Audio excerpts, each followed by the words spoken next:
ഖത്തറിൽ ഗതാഗത നിയമലംഘനങ്ങളുമായി ബന്ധപ്പെട്ട് നമ്മൾ വരുത്തുന്ന പിഴകൾ ഇളവുകളോടെ അടയ്ക്കാനുള്ള സമയപരിധി അവസാനിക്കാൻ ഇനി ദിവസങ്ങൾ മാത്രമേ ഉള്ളൂ.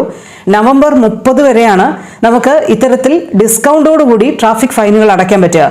കഴിഞ്ഞ 3 വർഷത്തിനിടെ ഗതാഗത നിയമലംഘനം നടത്തിയവർക്കാണ് 50% ഡിസ്കൗണ്ടോടെ ഗതാഗത നിയമലംഘന പിഴകൾ അടയ്ക്കാനുള്ള ഒരു സൗകര്യം ആഭ്യന്തര മന്ത്രാലയത്തിലെ ഗതാഗത ജനറൽ ഡയറക്ടറേറ്റ് ആണ് ഇങ്ങനൊരു ഇളവ് പ്രഖ്യാപിച്ചിരിക്കുന്നത്.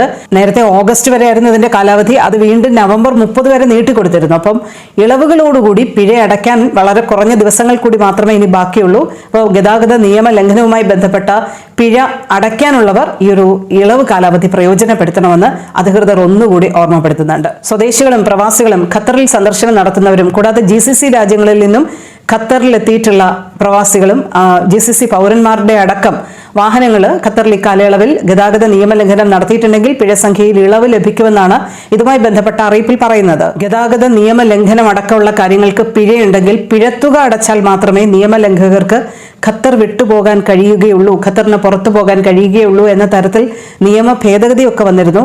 അതിന്റെ ഭാഗമായിട്ടാണ് നിയമലംഘനങ്ങളുമായി ബന്ധപ്പെട്ട പിഴകൾ അടയ്ക്കാൻ ഇത്തരത്തിലുള്ള ഒരു ഇളവ് കൂടി അധികൃതർ അനുവദിച്ചിരിക്കുന്നത്.